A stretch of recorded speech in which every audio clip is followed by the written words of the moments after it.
Hey everyone!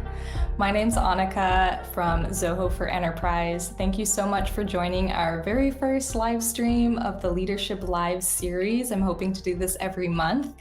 Basically, this is where I will host candid discussions with industry leaders in conversations on the intersection of business and technology. And I'll introduce our first guest. So, our first guest is Lynelle Morganthaler. She is the CPO of Smarter Balanced, which is a dynamic set of tools supporting teaching success. It's also interesting because Smarter Balanced actually operates with a transparent, consensus based, member led governance structure. And I think that is really interesting, especially in the context of our conversation today, which is cross team empathy, change management, and the role of technology. So I will bring in Lynelle now. Welcome, Lynelle. Hi, Annika. So great to be here again with you. Yes, thank you so much for joining. I would love if you could get us started and maybe tell us a little bit about your experience with the topic that we're discussing today. Empathy is actually one of my favorite topics because I love thinking about the duality that exists inside every human brain. I get a lot out of Brene Brown's quotation that people are not thinking machines with emotions, they are feeling machines that think.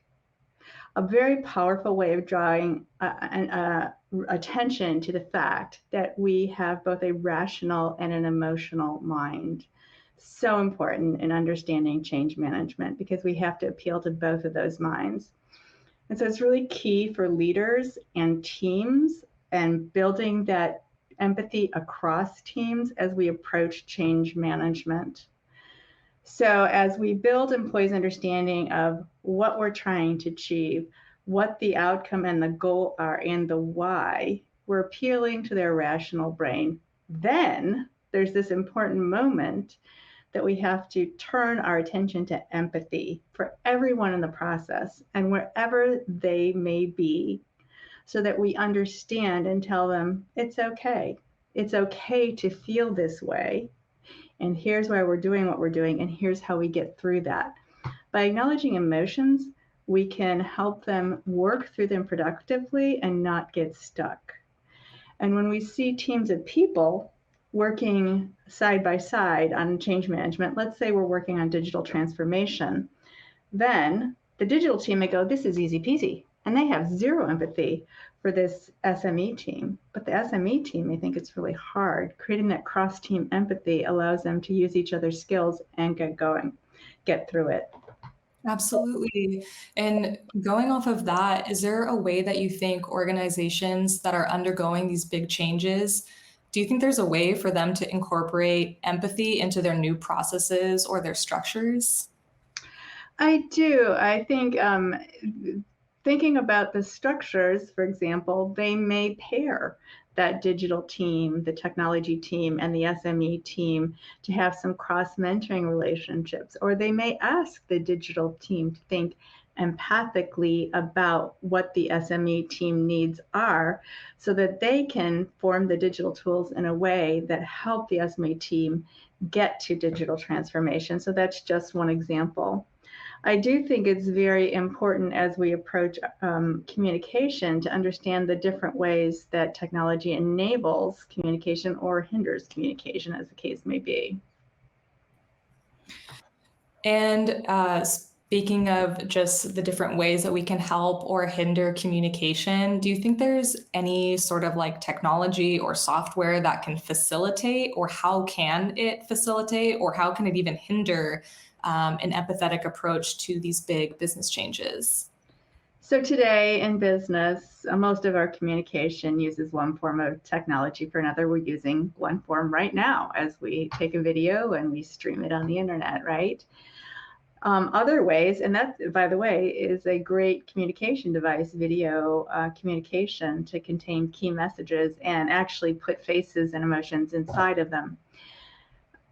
Technology can either help or hinder. As I said, it's a tool. It's not an end. So when you think about change management, we communicate a lot through emails, and the email tone typically more formal. And that's the way we give one-way communication out to the world.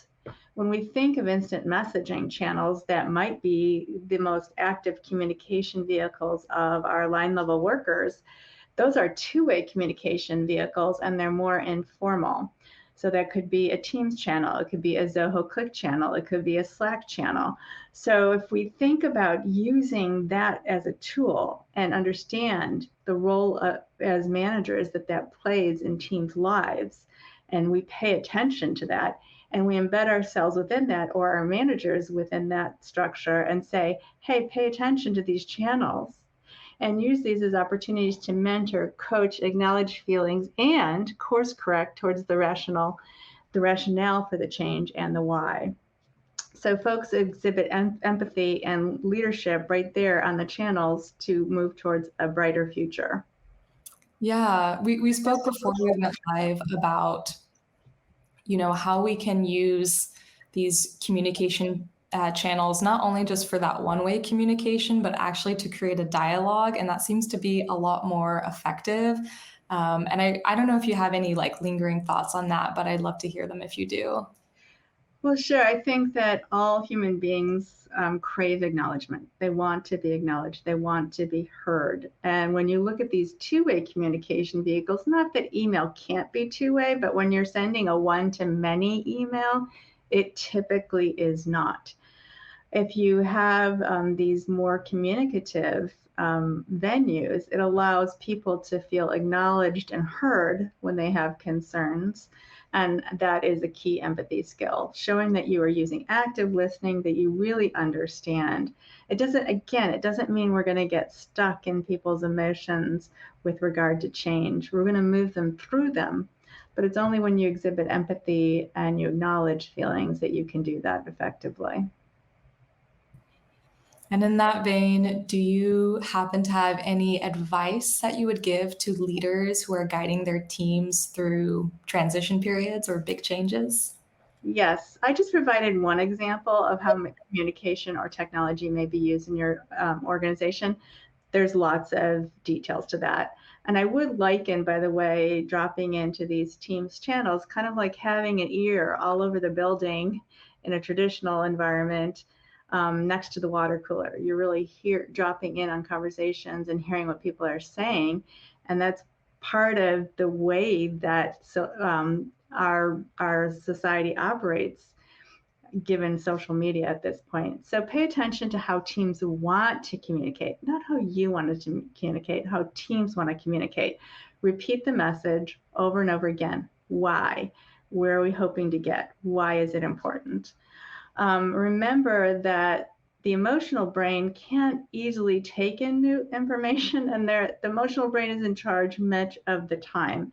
So establish empathy with that emotional brain, and then you will eventually be able to reach the rational brain to take in that information. That's why repetition is so critical. And if you establish some cross-team pairs, or sometimes we've done peer mentoring, and you can put people who are in the easy spot with regard to a change and people in the hard spot with regard to a change and pair them up. That again, you create that cross-team communication, allow empathy to blossom, and you can really move through a change more effectively. I like a lot of the things you just said. One thing I wanted to touch on was like the golden rule versus the platinum rule. And the golden rule I've heard is treat people how you want to be treated, which is great. But we can sort of evolve that to be the platinum rule, which is treat people how they want to be treated, which I think is really important. And I like what you said about, saying things more than once on all these different channels. So we have mail and we have click, which is our like instant messaging, and then we have connect, which is sort of like a flat hierarchy, internal, like basically internal social media, if you will. So you just have to basically go through all these different channels, and then you will find a way to get the information that you want in the way that you actually prefer to receive it. I had to say, it's very daunting as a leader to try and master all these types of communications. And that's why we have assistants. That's why we have different managers on our team or our exec admins. This is what they do for us, is help us be fluent in all these methodologies. We have to open our minds to it, but then we can also have help to be able to access and be proficient in all these different communication vehicles. Do you have any advice on how leaders can best communicate responsibilities to individual team members, or is it more like we were just discussing and just finding their preference and working with it? Yeah, I feel like there's no simple answer because the answer is always it depends. Like if you're actually changing someone's responsibilities, I have found that individuals need to see your face. You need to do it one on one, and it's so important to be respected in that fashion. And I can't say I'm perfect. There's always something that goes wrong somewhere at some time, but that is my goal, to make sure that something that impacts you regarding your job responsibilities comes to you directly from a leader. That said, I think there's lots of times that a Slack channel or a Teams channel is just the right kind of vehicle, or it might be an email.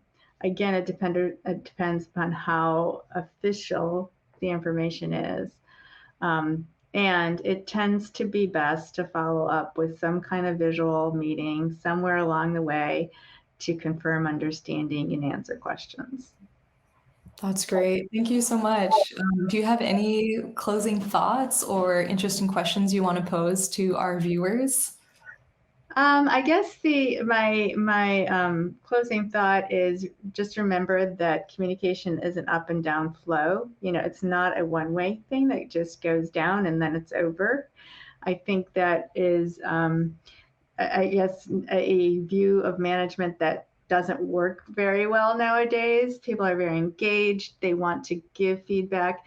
And I always feel like it's really important to make sure you're not making a mistake by being able to get that feedback and being flexible enough to do something about it. Absolutely. All right. Thank you, everybody, for joining us, whether you are on YouTube, Facebook, LinkedIn, or Twitter. And thanks again for joining us, and we will see you next month. Bye.